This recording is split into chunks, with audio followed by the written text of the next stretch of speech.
And he was dancing with the village people, and they were singing YMCA, which I thought was rather ironic because that's virtually where a hell of a lot of Americans are going to end up after 4 years of his presidency. But Yes, that wasn't a theme song, it's a preview, right? you'll all be staying at the YMCA. Yes. Hello, everyone, and welcome to the first episode of season 3. Now, up until now, you've known our podcast as a very special relationship, but a lot of people might not know what we're referring to there. So we have decided to change the name of the show from to Washington to Westminster, which is a little bit more descriptive. Same great show that you know and love, same extremely attractive and charming hosts, but a brand new name. Now, Matt, you and I have not talked in a while. I'm really excited to be back with you. How have you been? Yeah, not too bad, not too bad. I think we spoke briefly over Christmas, didn't we? I don't think we've spoken since the New Year, have we? No, I don't think so. No. So you know that I did Santa over Christmas, and I caught well, the flu rather badly off one of the Oh delightful no. little cherubs. Oh Um, no. it kind of messed up what was left of my Christmas and the New Year. So that was wonderful. Oh, How about you? How was your Christmas and New Year? it was good. We had a lot of family come into town. We ate a lot of food. We ate so many cookies. All in all, very successful.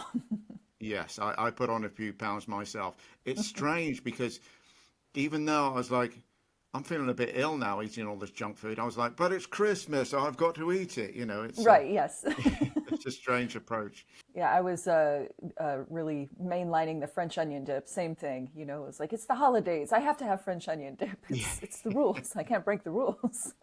French onion dip sounds lovely. Yeah. So, not too much to report over here, except it is a bit unnerving to see your incoming president. Obviously, we're going to be talking loads about that. Hmm. Talking about taking over sovereign countries and looking at them like he's licking his lips and their barbecue sauce for his chicken dippers. No, that's not a euphemism. Yes, he has the white impulse to colonize. It is raging within him right now. But now that you mention it, maybe we could try distracting him with some of those chicken dippers and see if he gets Hmm. distracted and stops paying attention. It's worth a shot. Yeah, I see that Canada, Greenland, and Panama have all turned him down. But past experience, if it's shown us anything, it's shown us that Trump's not really one for taking no for an answer.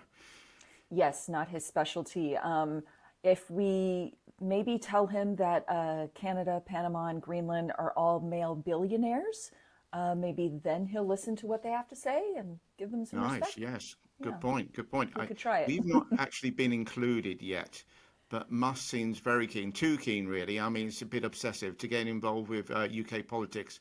Luckily, most people in the UK and indeed in Europe, I think it's something like 70%, don't like him. Well, he's not a likable person, so I'm not surprised by that.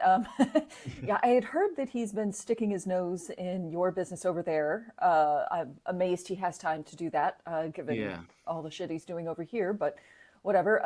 I heard that he's battling with both Nigel Farage and Keir Starmer. yeah. That's some pretty strange bedfellows all happening right there. Can you give us a quick recap of what he's been up to over there? We've kind of had our hands full with, well, you know. Yeah, absolutely. Well, yeah, it's been going on for the last few weeks. I mean, I wouldn't say blink and you'll miss it, but it's been happening at a bit of a pace. He had tweeted that reform needed a new leader, as Nigel Farage, its current one, wasn't supporting a far-right hooligan with a charge list as long as Trump lies. Sorry, as long as one of Trump's ties. So, I think the joke was worth it. There we go. A chap called Tommy Robinson, who's currently in prison. He's been inside on a few occasions. He's in there currently for spreading lies, or at least not stopping spreading lies, about a teenage asylum seeker who got death threats as a result of those lies that he spread. Farage said he's sticking to his principles and not letting him into his party, which I think is shocking because I didn't realise Farage has principles. Yes, none of us would have guessed that. He's also tweeting endlessly about the child grooming gangs in lots of northern towns and other towns, places across England, which you have to say is fair enough. but with a complete lack of understanding. So he's saying things like Starmer was complicit in the rape of Britain, and Jess Phillips, a female MP, and is the current safeguarding minister for women and young girls. He said that she was a genocide rape apologist. Yeah. Yeah. Wow. For those that don't know, Jess Phillips, before she became an MP, worked for the Women's AFD, Aid of Federation of England. It's just basically it's an organisation that helps those escaping sexual and physical abuse. And interestingly, do you want to know an interesting fact about Jess Phillips? Another one. Sure. She's never given millions of dollars to the campaign of an actual rapist. Wow, that is a very interesting fact, actually. Yeah, I think maybe Elon Musk should shut the fuck up about rape after Yeah. help getting a rapist elected. Maybe he should just shut his mouth unless he wants to donate to actually help organizations like the one that she used to work for. Now over here, Elon Musk went to the inauguration and just did a full-on Nazi salute. And everybody was like, dude, you can't do that. And then he tried to walk it back, saying that's not what he was doing. He was saying that his heart goes out to everyone, and that's what the gesture was. And it's like, that doesn't even make sense. Everyone in that room is overjoyed because they won. Like, who is your heart going out to right now? The Democrats? Certainly not. So that explanation really didn't hold a lot of water.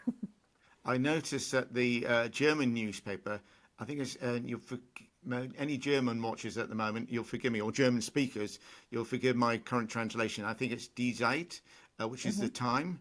And they got a front cover with him doing that salute. And it simply says, a Hitler salute is a Hitler salute is a Hitler salute. Which I thought was quite, I mean, let's be honest, these guys are, you could say, kind of like the OGs on this, right? So it's they would interesting that know. they turn around and say, no, you don't get away with that, fella. No, we know what a hit salute looks like. Believe us. Yeah. If you can trust anybody on that subject, it's probably the Germans. I mean, did you see the inauguration yourself, Andrea, or could you not face it? I mean, is it like a tradition for Americans to watch it, even if your guy doesn't win? I don't think I've ever watched the full inauguration. I didn't bother to watch this one, but I did get the sound bites afterwards, and it was all the things that you think it would be. Melania dressed up in a just bizarre outfit, a few actually bizarre outfits. Trump rambled on about how, tariffs are the most beautiful thing in the world, beautiful tariffs. And it's like, can we just like tariffs without them being beautiful? Like, I mean, whatever. Yeah. At this point, I really don't need to listen to his speeches to know what he's going to say because he says the same thing every time he gets in front of a microphone. But he was definitely surrounded by a billionaire or 12. All the tech companies were out there. And it was interesting. They got better seats than his cabinet members that he's trying to get appointed. So. Right. I mean, you don't want those elected individuals to get ahead of themselves, do we? No. Keir Starmer wasn't invited, which made all the right-wing nut jobs over here very unhappy and yet happy at the same time. They were telling Starmer that this was because he'd said some unfavorable things about Trump in the past and should really keep his mouth shut. That's freedom of speech for you, right? Anyway, sure. But I remember when the Brits used to elect the Prime Minister and then they ran the country. Right. Although, to be fair, since the Tories have been in power and the internal leader picking, it's been a while since us commoners have had a choice. I mean, I can't imagine that Keir Starmer would have wanted to be there. I think he dodged a bullet by missing it, both figuratively because this is America, probably also literally. Yeah, essentially, and Elon running his mouth off as well. Right. Now, although Starmer didn't go, word was he was gutted, right? But others did. The Tories sent only their brightest and best. So roll call, please. Boris Johnson, Britain, Trump, of course, went, as did the other blonde idiot, Liz Truss. Actually, I think she was just wandering around and found herself in the middle of it all. Yeah, got to get her back to home base, give her a blanket and a juice box, and tell her to Yeah. take a nap, right? I saw a brilliant tweet, by the way. I, got, I saw a brilliant tweet. I don't know if you've seen this. She's posted a picture of herself in a "Make America Great" hat, in a blue overcoat and a white top and a red, white, and blue sort of thing. Just stood there looking all gormless, talking about this is what the West needs, blah blah blah. And somebody had retweeted it with the line "Letters from America," which I thought was just excellent. I just like Amazing. sometimes Twitter, for all the crap that's on it, sometimes it just does excellent work. Yes, yes. French kiss on that Bravo one. to that person. So, by the way, it wasn't just a bad book selling ex-MPs. So, sitting MP Suella Braverman landed, I think, on the same day. She said it was great to be invited. When asked, "Oh, did Donald Trump invite you?" Immediately changed the subject. She was on the same flight as Lawrence Fox. Now, do you remember Lawrence Fox, Andrea? They have put something in the water. They seek a cure for the conversation. Oh, yes, my favorite singer. That's right. Yeah, the grumbling, mumbling guitar player. I was thinking actually it'd be the perfect opportunity. I don't think he got inside anywhere near the Capitol building, but it would have been the perfect opportunity for him and Trump's daughter-in-law, isn't it? Yes, Lara Trump. Lara Trump, that's it, to do a duet and see how many, if they wanted to clear the room fairly quickly. Yeah, That would be I a think quicker that than would be. starting fire, wouldn't it? I think that might be classified as a war crime, but it would be proper punishment for everybody in that room to just listen to their caterwaulings together. Yeah. So, Andrea, it's all been a bit, because of the news and stuff, it's all been a bit downhearted, shall we say. Shall we Sure. have do you want a bit of more lighthearted stuff? Do you want, in God, fact, a yes. game of lots, yes, please? You've heard of Kiss, Marry, Kill, right? Uh-huh. Over here we got Snog, Marry, Avoid. Okay, that's much less violent than the American version, which requires you to perform a murder. So that's Yeah. So right in line. in a twist on that one, how about a game of inside, outside, and not invited for all the British sycophants who rushed over to kiss the president's butt as soon as they'd heard that he'd stolen the election? Got elected. Okay.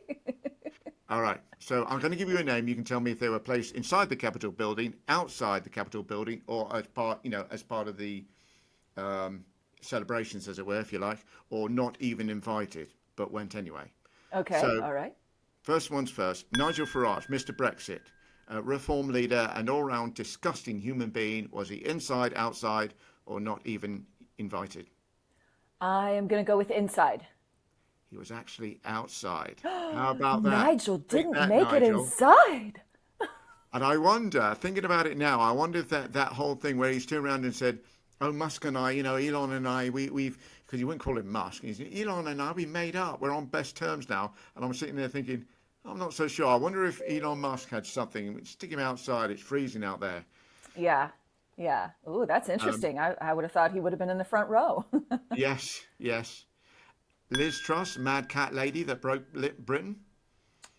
I'm thinking not even invited. I think I don't think anybody actually likes Liz Truss, like on either side of the aisle. So I'm guessing not invited.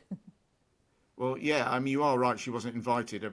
I can only imagine. Apparently, the last time that Trump spoke about her while she was PM and stuff, he was praising her to the hilt and stuff. But I imagine with his distraction, you mentioned about his distraction stuff, he probably doesn't even recognize her now. Yeah, probably not. That lady's a seven at most. Why are you showing me a picture of this random woman? What's going on? I love your Okay. Trump impression. It's so fun. Boris Johnson, Britain Trump, was he inside, outside, not even invited? Those guys go way back. I'm going to say inside. Correct. He was inside. Now, interesting thing about about Johnson, that he's called the Trump election the most incredible comeback in politics in history. And you can just see him saying to himself, "So far." Oh, But if it's God. Honestly, he hasn't got. You can sense it from him. He hasn't got rid of the idea. He still think he's going to come through on this whole wave of populism, and I think he's Yeah. banking a lot of it on Trump himself. But if his book sales are any indication of the public's affection for him, he should go back to doing whatever it was he did before getting into politics. Right, and finally, Swala Braverman, the ex-Home Secretary that dreamt of sending asylum seekers to Rwanda and called the Palestinian peace protests hate marches. What do you reckon? Inside, outside, not even invited? I'm gonna guess outside, because I think she's another one that's so obnoxious that people don't like her. Well, I think we might have mentioned this earlier. I gave, let that cat out of the bag, but she was actually a little coy about this, having been approached by a news crew at the airport where she landed. She's like, it's such an honor to be invited. And they were like, oh, Donald Trump's invited you. And she would immediately change the subject, which I think I mentioned. And so I don't think she was, when I say invited, I suspect she was invited by some random person or something. Gotcha. Okay. Okay. Interesting. Okay. So that was a very fun game, by the way. I like when we play games on the show. But I wanted to talk a little bit about what happened after the inauguration, because that was kind of the really interesting stuff that's been happening this week. So Trump immediately got to work signing executive orders for all manners of things. He's trying to overturn a constitutional amendment by just saying no, and that's not legal. So there's already been a big legal challenge in the courts that's come to that. He's kicking off mass deportations. He's saying that immigration officers now are free to do raids at schools and churches. Wow. Which is a real dick move. He also pardoned all of the January 6th rioters. The most violent ones, they're out now. So that's great. So he promised a, law and order president, and he immediately let a bunch of criminals back on the streets, one of whom immediately tweeted, woohoo, I'm going to go buy a bunch of guns. So that was Wow. a great decision. And then somewhere in there found time to launch a cryptocurrency, which I'm sure isn't a conflict of interest at all. So he's had a busy couple of days since that inauguration.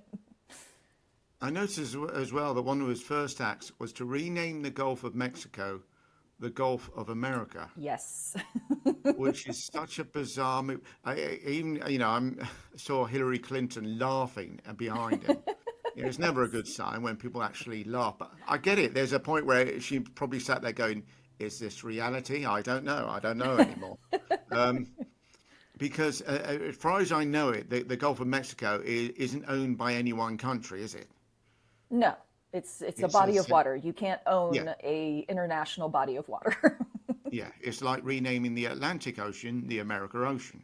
Which he will. He'll get around to that. It's his first week. Give him a minute. Atlantic, Pacific, they're all on the docket. I'm surprised he hasn't done it with my children.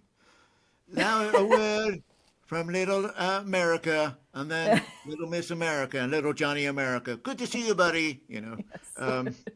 He's just called everything America is going to make a difference. And what's strange about that is, whilst he may, it's just extra work for everybody, because they're going to go to the UN and they're going to go, oh, there's we're going to be talking about fishing rights in the Gulf of America, and everybody's going to go, where? The Gulf of America.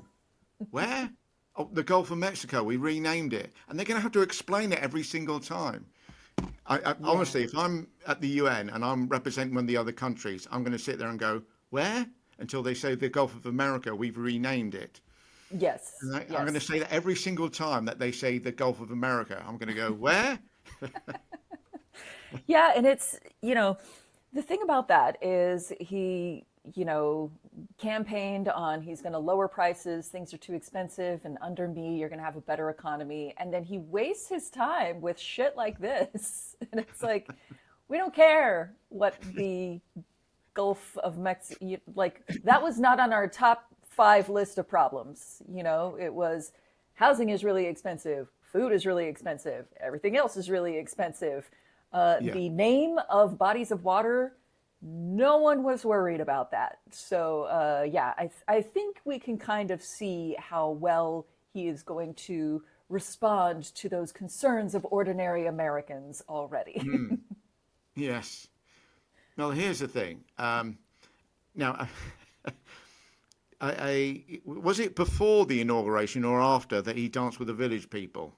I don't know. I haven't heard about him dancing with the Okay, village well, people. you know, he does that sort of thing, Yes, doesn't the he? jerk off And dance. and he was dancing with the people, and they were singing YMCA, which I thought was rather ironic because that's virtually where a hell of a lot of Americans are going to end up after 4 years of his presidency. But Yes, that wasn't a theme song, it's a preview, right? you'll all be staying at the YMCA. Yes. Anyway, something occurred to me. Right, I'm going to get serious for a moment because it's been far too light-hearted over the last few months. Yes, absolutely. Something occurred to me the other day, and I have to be honest, I got quite emotional. Obviously, if it happens again, I will be denouncing my Britishness and handing in my passport at the Home Office. Yeah, I believe you guys are allowed one single tear per decade, isn't that right? Like, Yes, yeah, that's about right. I've been saving mine up for when I go to watch a new Paddington film. Um, it occurred to me that for the next 4 years, America isn't our friend. And it hurts to have to even say that. I mean, obviously not the American people. You and I have been friends for a few years, Andrea, as well as Austin, you know, the whole gang, and your mum, who's apparently a big fan of my show. yep. But the US government, of which Elon Musk is a fairly big part now, is effectively an enemy state who it seems has no problem attempting to destabilize our elected government with things like misinformation, outright lies, and threatening tariffs. It's no different to Russia, really. I hope that we're strong enough to repel it. As at the moment, the Tories and Reform and a lot of our right-wing press, they're basically all attacking Starmer rather than Trump. Yeah, I, I I know what you mean there. I've had this for a while as someone from Texas. So when I travel to other parts of the U.S. and people ask where I'm from, I say I'm from Texas, Austin, Texas. I'm one of the sane ones. Don't worry. I'm not going to shoot you or trample you with a horse. And then when I go abroad, I have to kind of say the same thing, like, yeah, but yes, I am from there, but let me just offer some caveats. I know that people all over the world right now are looking at us and going, America, what the fuck are you doing? And I want to remind everyone out there that there is a whole half of our country that is wondering the exact same thing. And over the next 4 years, Trump is going to fuck up because he's a fuck up. He's always has been. He always will be. He is going to mess shit up. And all the people who were like, I just wanted stuff to be cheaper are in for a very rude awakening. And all the people who were like, I wanted more freedom are about to start losing it left and right. And there will be a backlash. There was last time. There will be this time. It's just not possible for there not to be. So don't give up on us. We're still in here somewhere. I have to hope that sanity will return. And if it doesn't, Matt, clear space and I'll be over there in a jiff. Of course, yes. There'll be room on the floor. Don't worry, you won't be, Interestingly, I mean, you mentioned about the fact that, as you say, you're still in there somewhere. I was taking a coach down to Devon one time, going back a few years. I found myself sat next to this rather pleasant American lady, and it was shortly after we Brexited and the US had elected Trump, the first time, so back in 2016. And we chatted about various things, but then the conversation seemed to find its way to politics. I'll be honest, I might have had something to do with that. That's how you and I ended up in this mess in the first place, right? And we talked about Brexit and we talked about Trump, and she said something I think quite profound. She said that our relationship was more than Brexit and it was more than Trump, and it's important to remember that, I think, especially during what's likely to be some fairly dark few years, as you said. Yes, we have a lot more in common than we don't. It's not just our world leaders. It's podcasts and a shared affinity for fish and chips. Well done. There's Well done. Not calling them fries or crisps or whatever you call them. Yes. no, Good job. even over here, when it's fish and chips, we never say fish and fries. It's always fish and chips, and Good. we do that. So Finally, I see that Nigel Farage has said that he could become Prime Minister while Trump is president. And while technically that's possible, feel free to bet your house on it not happening. But you guys have 4 years between presidential elections. We have 5 years. So it's January 2028 will be the next one, won't it? Sorry, November 2028. What am I talking about? yes, that'll be our November next. 2028, and then it gets put in January 2029. Yeah, we have 5 years, and it tends to be in spring, so it's going to be early May or June 2029. So thinking about that and thinking about predictions that we think will happen over the next 4 years. Andrea, any thoughts? I'm kind of throwing you in the deep end there. Anything you'd like to sort of... Yeah, I mean, I feel like we know what Donald Trump will do. It's very predictable. We all know what lies ahead. We don't know maybe the severity of how bad it's going to get, but the one thing you can say about the guy is you know what you're getting with him. What I think is interesting, though, is Democrats right now are really doing a lot of soul searching and trying to figure out what comes next. And I have a theory about this. With Donald Trump, he has no filter. He'll just say whatever comes to mind, for better or worse. Even though he's a horrible human being, people have gravitated towards that authenticity. I mean, sure, he lies his ass off, almost reflexively. I don't know that he could not. I think it's a compulsive thing at this point. But he just feels more like a real person, I guess, which is, again, I know how stupid that sounds. The guy has a fucking gold toilet and, buildings with his name on them everywhere. So I understand how insane that sounds, believe me. But, when he talks, that you're like, there's no filter, there's no handlers in between me and him. I'm getting the raw impression here. No, you're saying that he's too stupid to be Machiavellian. And I get it. He's a dumb Machiavellian, but he's definitely Machiavellian. But okay, yes. too stupid to do it correctly. Where people go, oh, what's he pulling here? What's he trying? I can't work the guy out. Right. It's like, he's like, I'm just going to tell you, Now, with Kamala Harris and Joe Biden, we're talking about career politicians. They sound like politicians. Their words and their messages are carefully crafted. You can hear the parentheses applause break in the speech. It is, they are very careful. And I don't think that is helping regular people feel closer to them, even though they probably have more in common with regular people than, the gold toilet guy. But I digress. yeah. We have this representative, and I'm not sure if you've seen her or not, but her name is Alexandria Ocasio-Cortez, AOC for short. Yeah, I have. Yeah. Yeah. So she is young. She's very active on social media, and she comes across as very authentic. And one of the things that she did that I thought was impressive was she noticed that a lot of her constituents voted for both her and Donald Trump. And so she is actually on pretty far over to the left side of the party. And so voting for those two people on one ballot just... that doesn't make any sense at all.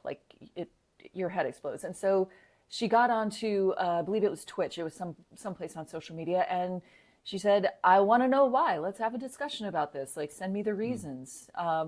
And, she engages with people directly.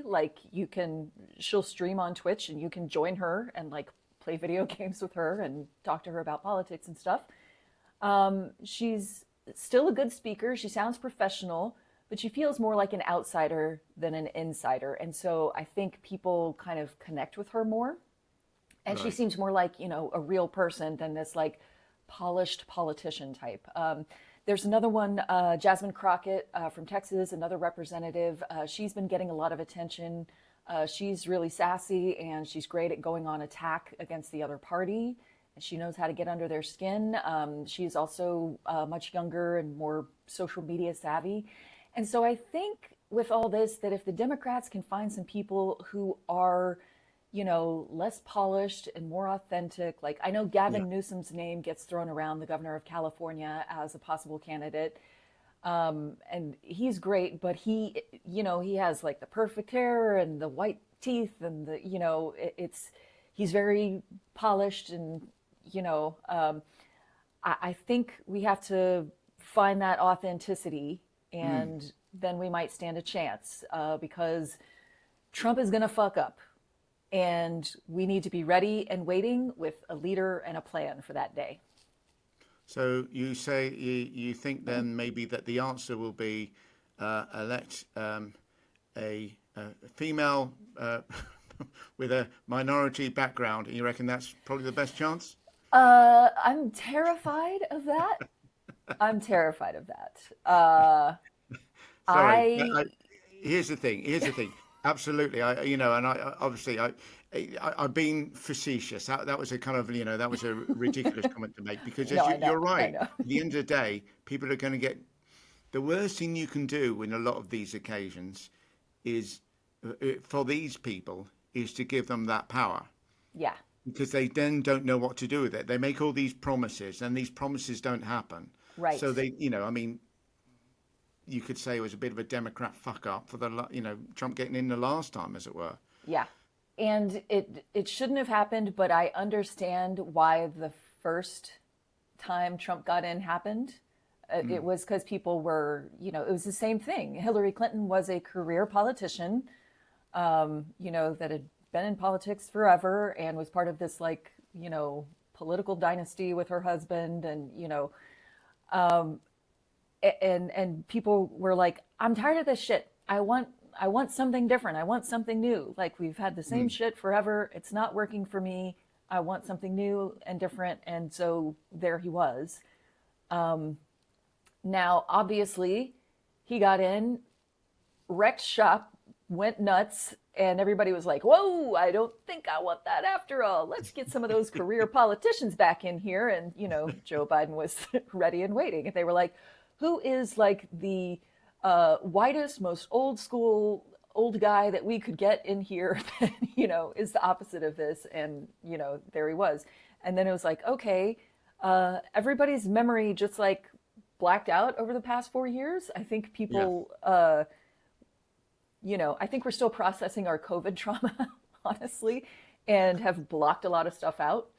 And so people, I think, have blocked out a lot of that. And so they're like, okay, COVID's over and now things are supposed to be better. And it's like, and they are, but it takes time for a global economy to turn in a direction, unless you have a Liz Truss at the helm and then you can crash it pretty quick if you want. Oh yeah, she bottom straight out of that bad boy. Yeah.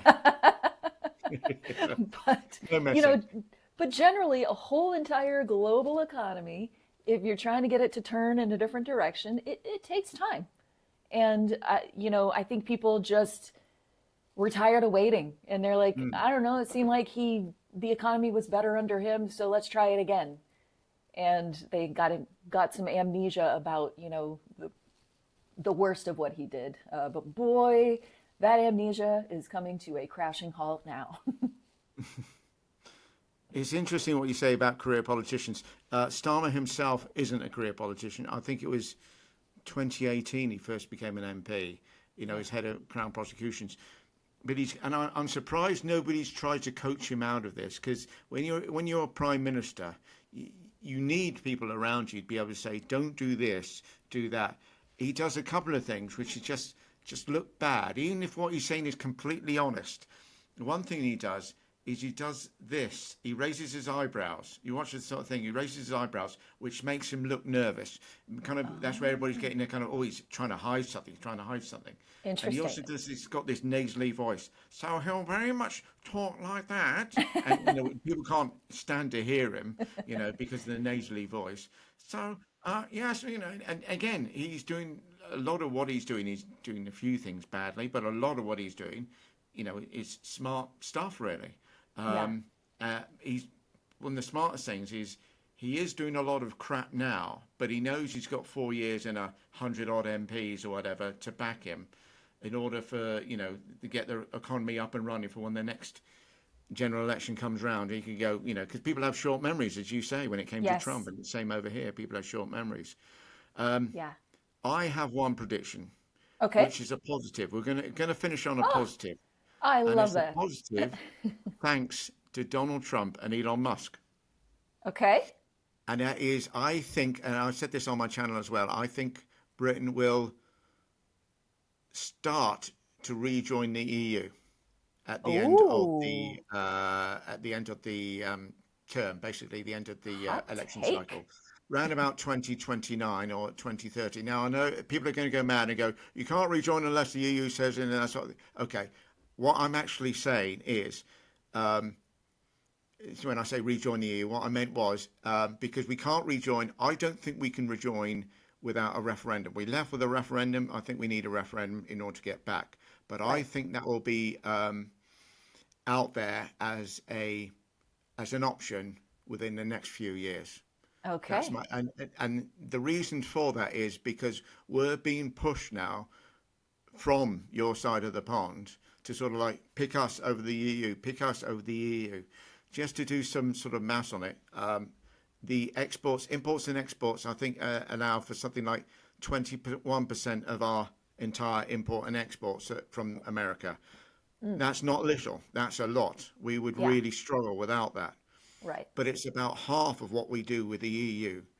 We don't really have a choice, you know what I mean? You can threaten us with tariffs, threaten us with what you like, it doesn't really matter. We don't have a choice in this. You're sort of turning around and saying, well, you can either lose 1/3 of your thing or 2/3 of your, I think that's going to, and for all the right-wing nut jobs over here, talking about Elon Musk and Trump, they're doing this, they're doing that.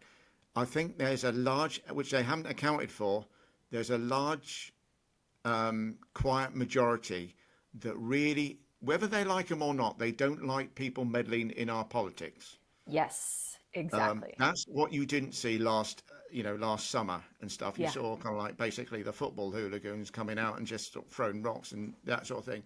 But the right wing have misjudged it. They think that that's the voice of Britain. It isn't. Yeah. The voice of Britain sit there and watch Bargain Hunt or Ready Steady Cook or the Great British Bake Off. They'll sit at home and just sort of taking this sort of thing lightly. They're not mad on politics, but they Starmer won a huge majority at the last year. Yeah. So it's worth remembering that as well. And I think that's what people will remember. They're like, well, hang on a minute. This is our country. What are you doing getting involved with our country? Yeah. Well, that is a bold prediction. UK getting back together with the EU. You heard it here first, guys.